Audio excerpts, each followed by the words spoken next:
네, 이렇게 3박 5일 동안의 미국 방문길에 오른 문재인 대통령이 워싱턴에 도착해 첫 공식 일정을 시작했습니다. 네, 문재인 대통령 첫 정상외교 데뷔 무대입니다. 어떤 성과를 낼지 주목되는데요. 두 분의 전문가 모시고 관련 이야기 나눠보겠습니다. 최강 아산정책연구원 부원장 경제부 남현호 기자 나와 있습니다. 안녕하세요. 네, 어서 오십시오. 안녕하세요.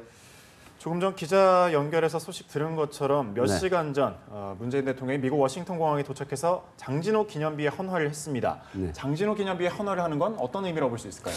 한 두 가지 정도 의미가 예. 있습니다. 첫 번째는 이 본인의 개인사와 연결시키면서 그 동맹을 본인 개인 스스로도 굉장히 존중하고 동맹의 수혜자다라는 것을 굉장히 어필하는 그런 것이 하나 있고요. 예. 장진호 전투하게 된 굉장히 그 미군들 사이에서는 정말 힘든 전투였다고 기억을 하고 있죠. 한국하면 대가 엄청나게 추운 곳. 그 사실 장진호 전투에서 특히 이제 미 해병 1사단과 중공군 7사단이 싸웠고 사실 해병대라는 것은 지금 현재 트럼프 인맥하에서 가장 영향력이 있는 인맥이라고 생각됩니다. 따라서 그 동맹에 대한 본인의 어떤 확고한 신념을 좀 보여주고 또한 그 해병대라는 특수한 그 인맥을 조금 더 알고 확인하고자 하는 그러한 부분이 있지 않았나라는 생각이 듭니다.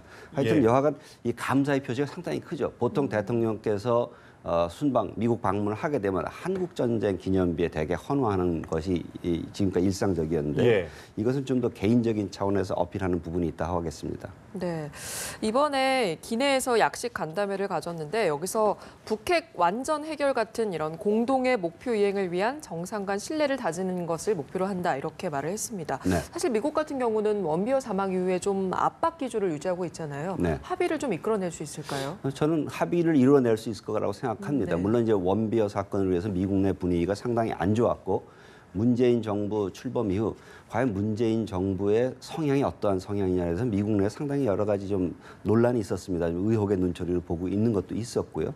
그래서 또 문정인 특보의 발언 등등을 해가지고 좀 여러 가지 논란이 있었는데 예. 미국도 사실 내부적으로는 대화를 통한 평화적 해결만이 유일한 방법이다라는 걸 잘 알고 있습니다. 그렇다면 대화의 조건 그리고 최종적인 단계가 무엇인가라는 것에 대해서 이번에 아마 분명히 확인할 수 있는 좋은 기회가 될 거고 기내에서 문재인 대통령께서 말씀하신 이 2단계 동결과 그다음에 비핵화 그리고 상응하는 조치는 우리가 생각해 볼 수 있다. 그러니까 군사훈련이란 어떤 구체적인 조치라기보다는 약간 좀 모호한 표현이긴 하지만 네. 우리가 상응하는 조치를 할 수 있다는 것으로 볼 적에 미국의 지금 현재 최대의 관여와 압박 예. 이 정책과 그렇게 궤를 달리하지 않는다고 보여집니다. 따라서 저는 이 부분에서는 원만한 합의가 있을 거라서 생각합니다.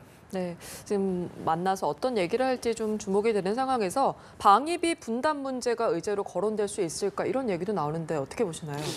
방위 분담 문제는 물론 이제 이 트럼프 대통령이 이 선거 기간 중에 계속 제기했던 문제이긴 합니다만 예.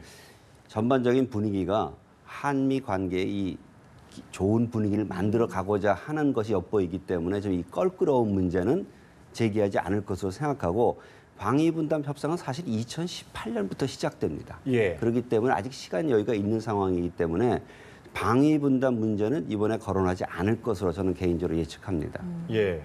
이런 가운데 미국 백악관이 한미 정상회담과 관련한 사전 브리핑에서 사드 문제는 네. 정상회담의 주요 논점이 되지 않을 것이다 이렇게 밝혔거든요. 어떤 의미로 해석해 볼 수 있을까요? 그것 역시 이제 예. 사전에 지뢰를 제거하겠다. 사실 국내외 언론에서는 이 사드 문제와 관련된 한미 간의 이견이 있는 걸 굉장히 부각시키고 있는데 예. 물론 일부 부분에서 좀 그 미국의 불만이 있는 건 사실입니다. 왜 빨리 배치를 하지 않는 것이냐 그런 부분에 있어서 약간 그동안에 그 우리 정부의 입장에 대한 좀 비판적인 시간이 있었던 건 사실입니다. 뭐 그 환경 평가를 해서 이 배치 시기가 지연되거나 하는 이러한 문제 등에 대해서 약간 논란거리가 있었기 때문에 이번 정상회담에서 그런 껄끄러운 의제를 다루기는 좀 부담스럽다라는 부분이 있고요.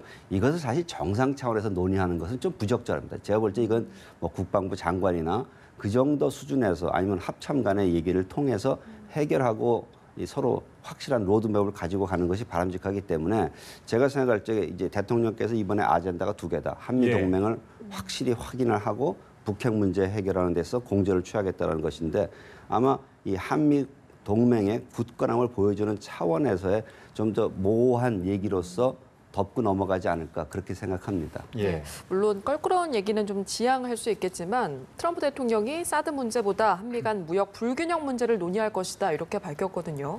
지금 계속해서 재협상 요구를 하는데 좀 좋은 소식이 있을 수 있을까요? 예, 맞습니다. 이 본격적인 순방 일정에 들어갔는데요. 방금 앵커께서 말씀하신 것처럼 백악관 고위 관리가 오늘 새벽에, 그러니까 현지 시간으로는 어제입니다. 어제 이런 이야기를 했습니다.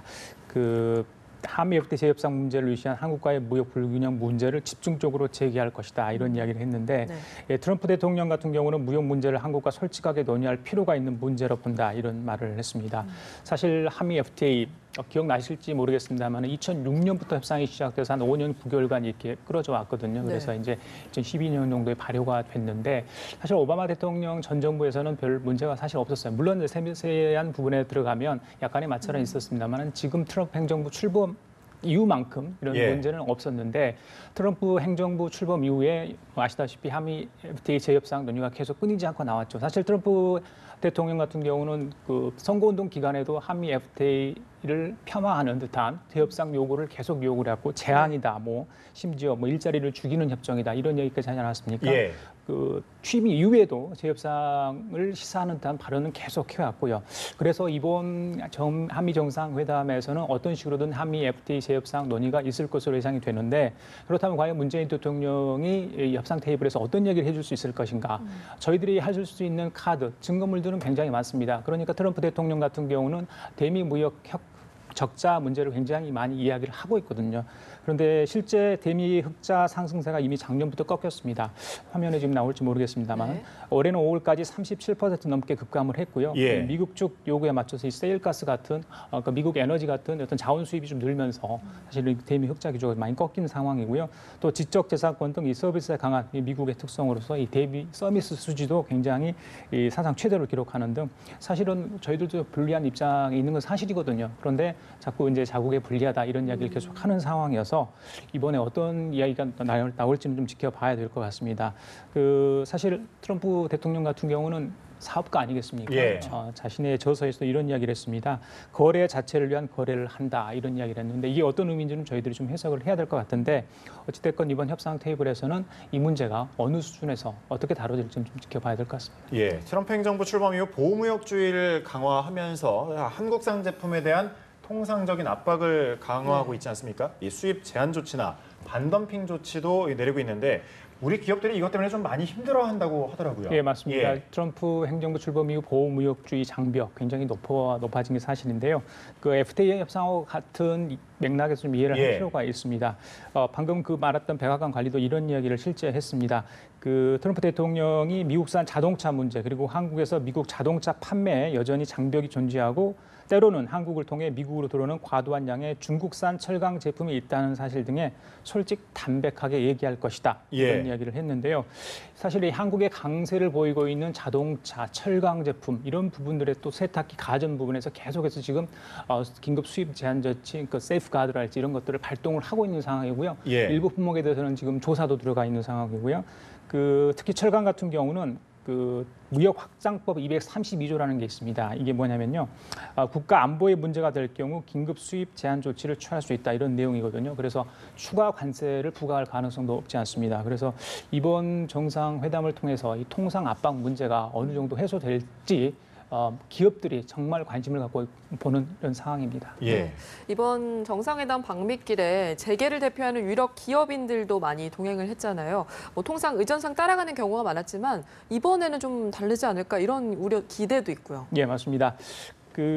보통 보면 의전상 따라가는 경우도 있는데 이번만큼 좀 다른 의미, 첫 또 순방 아니겠습니까? 네. 과거 박근혜 전 대통령의 첫 방미에는 51명의 경제인단이 따라갔습니다. 근데 그 규모는 비슷한데 네. 성격을 좀 많이 달리하는 것 같고요. 이번엔 산업통상자원부가 또 사실 주관이 돼서 경제인단을 선발한 게 아니라 대한상공회의소 민간단체가 주관이 돼서 선발을 했고요. 경제사절단이라는 이름 대신에 경제인단 이런 이름을 쓰고 있습니다. 거기에 동행한 총수들은 여러 명이 있습니다. 근데 이제 아시다시피 삼성 쪽에서는 이재용 부회장이 구속 수감이 돼 있기 때문에 권오현 부회장이 갔고요. 정의선 현대차 부회장, 또 최채원 SK그룹 회장, 4대 그룹 총수 거의 갔습니다. 그래서 이번에 이제 방미길에 과연 기업인들도 어떤 성과를 좀 얻어야 되지 않겠습니까? 네. 그래서 지금 아마 이 시간쯤이면 그 한미 비즈니스 서밋이 아마 진행되고 있을 것 같은데 이 행사에는 이제 대한 한미 양국 상의에서 주관을 하는 행사인데 어떤 얘기들 오갈지 아마 여기서도 이제 투자 문제랄지 또 기업인들로서는 그 미국 관료들과 또 미국 기업인들을 예. 만나서 교류할 수 있는 그런 공간이 아닌가 싶어요. 문재인 대통령이 이 서밋 앞서서 이 차담회를 열었습니다. 기업인들을 만나서 격려를 했는데 일일이 이 원탁 테이블을 돌아가면서 기업인들의 애로사항이 뭐고 또 동행해줘서 감사하다 이런 이야기를 했다고 합니다. 그러면서 한국에 대한 투자 적극적으로 홍보해달라 이런 당부를 기업인들에게 했다고 합니다. 예, 말씀하신 것처럼 뭔가 좀 얻어내려면 우리 정부나 기업도 좀 빈손으로 갈 수는 없을 것 같습니다. 자, 뭘 요구하려면 뭔가를 좀 줘야 될 텐데 선물 보따리를 좀 하나씩 꺼놓은 것 같더라고요. 예. 먼저 몇 가지 예를 좀 들어볼게요. 이전에 있었던 미중, 미일, 그다음에 최근에 있었던 예. 모디 총리와의 트럼프 대통령과의 어떤 정상회담, 많은 선물 보따리를 내놨습니다. 특히 인도 모디 총리 같은 경우는 항공기 100대 구입, 그리고 2조 7천억 규모의 무기 구입 이런 예. 이야기를 자기들이 약속을 했거든요. 네. 자, 트럼프 대통령이 저희들은 뭘 내놔야 될까요? 아마 기대를 하고 있을 것 같습니다. 그래서 삼성전자가 일단 먼저 보따리를 풀었습니다. 이 미국 사우스캐롤라이나 뉴베리 카운티에 생활 가전 공장을 세우기로 했습니다. 4,347억 원 정도 규모인데요. 아마 이게 건설이 되면 현지 인력도 쓸 수 있을 것 같고요. 삼성이 발표했기 때문에 LG나 다른 또 현대차, SK 등 주요 대기업을 중심으로 해서 아마 투자 보따리를 하나씩 풀어내지 않을까 이런 생각을 합니다. 예. 그런데 과연 이게 이제 트럼프 대통령의 기대치에 미칠 수 있을지, 물론 저희들도 얻을 것은 얻어야 되겠죠. 그래서 아마 협상 내지 받아낼 수 있는 것, 물론 국가 간의 관계에서는 공짜는 없기 때문에 저희들도 주고 예. 또 받아낼 건 받아내지 않겠습니까? 예. 네. 또 이 3박 5일 동안 문재인 대통령이 머무는 숙소가 지금 관심인데 백악관의 공식 영빈관인 블레어 하우스라고 하더라고요. 근데 여기서 2일을 머무느냐, 3일을 머무느냐 이거 가지고 좀 기싸움이 있었다고 하는데 이게 중요한 문제인가 봅니다.